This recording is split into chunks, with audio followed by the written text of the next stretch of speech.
For the first minute, you want viewers leaning forward, not clicking away, so we open with a hook that pulls them into the forgotten engineering problem that quietly rewrote the rulebook of concealment. During the Cold War, the superpowers obsessed over missiles, satellites, and nuclear strategy, but a far less glamorous challenge was unfolding on the ground.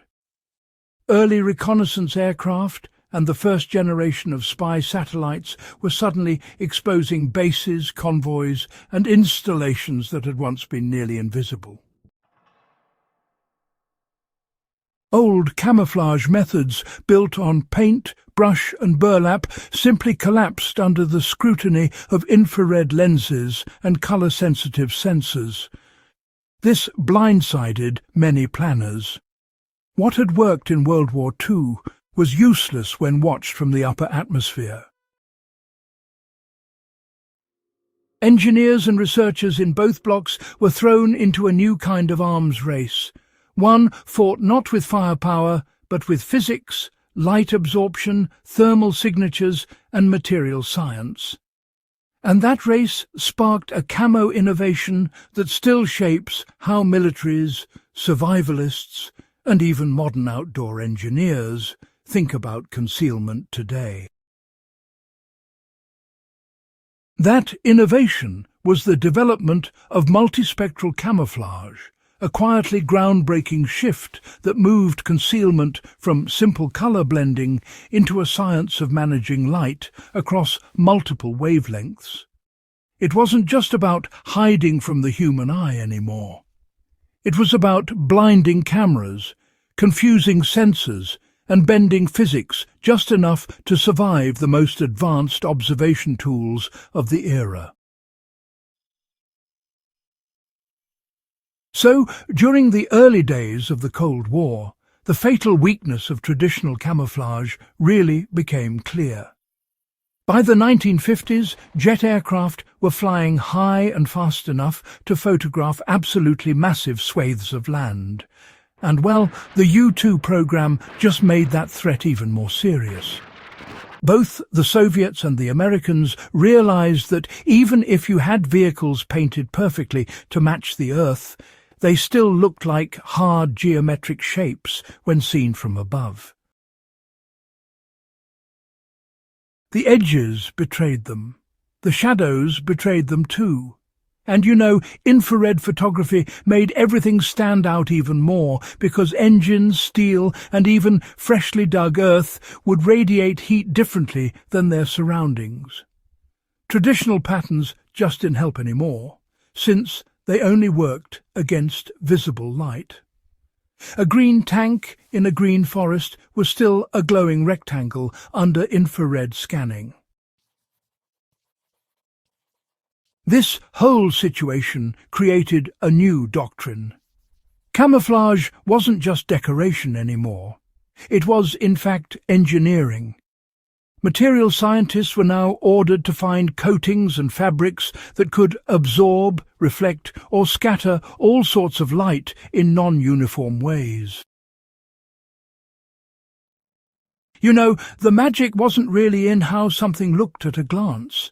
It was in how sensors interpreted it. That's where multispectral camouflage came in, solving a problem that, honestly, nobody could ignore.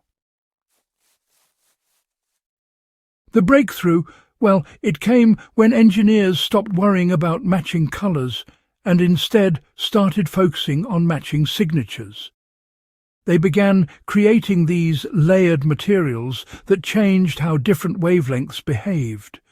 So, just imagine, a single sheet could reflect visible light in a woodland pattern, but at the same time absorb infrared so the object underneath didn't glow like a beacon.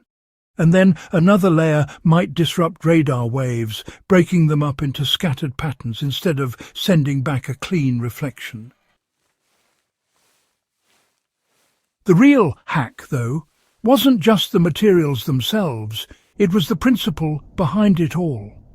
Every sensing system had a weakness, and the trick was to target multiple weaknesses at once. For the first time, camouflage became a multispectrum discipline rather than simply an artistic one.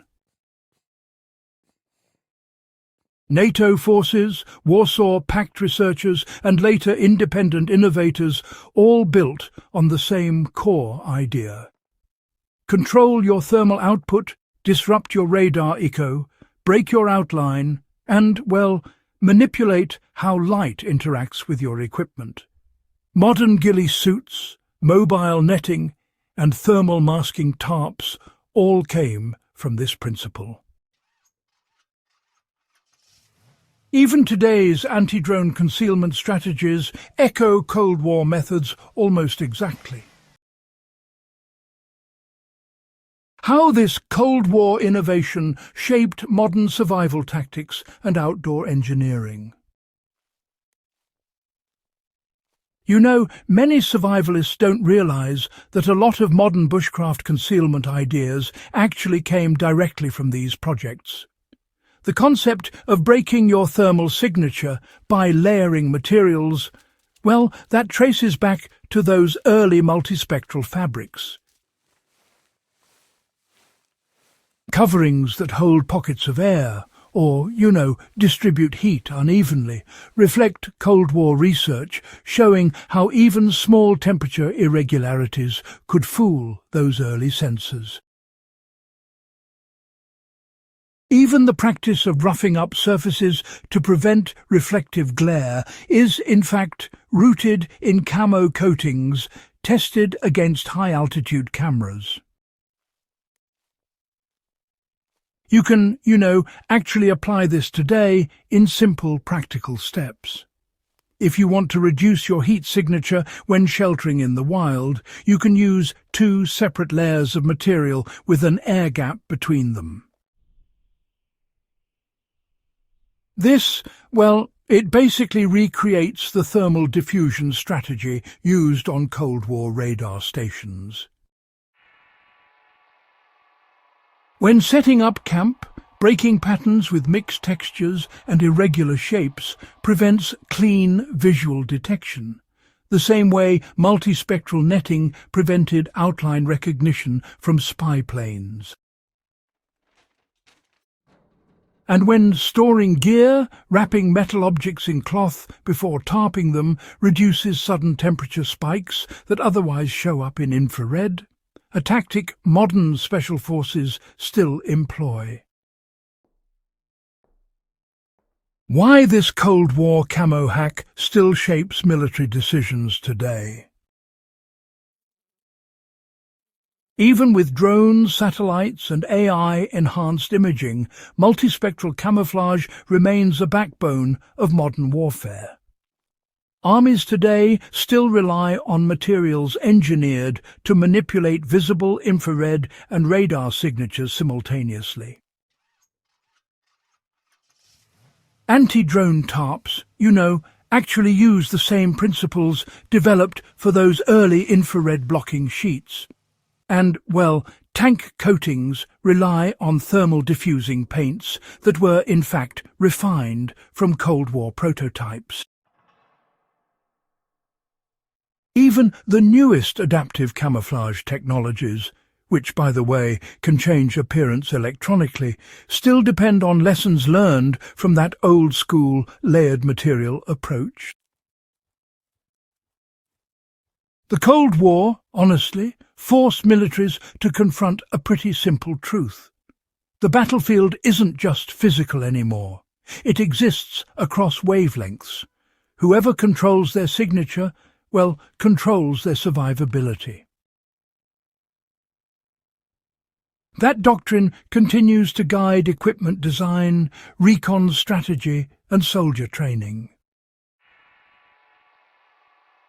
How enthusiasts and researchers can continue exploring and applying these principles.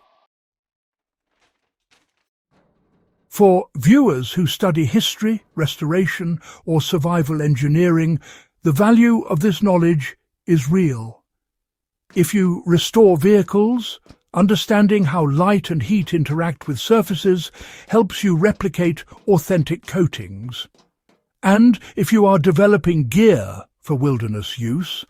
Applying signature-breaking methods can make shelters more efficient and gear less detectable by infrared-sensitive wildlife cameras. If you are a documentary enthusiast, you can spot exactly where these techniques were first tested in archival footage and how they evolved over time. Multispectral camouflage wasn't just a Cold War curiosity. It was a turning point in how humans think about staying hidden in a world filled with sensors. If you found this deep dive valuable and want more rare, hard-to-find historical insights, make sure you subscribe to the channel, share this video with fellow enthusiasts, and help us keep uncovering the forgotten innovations that shaped the modern world.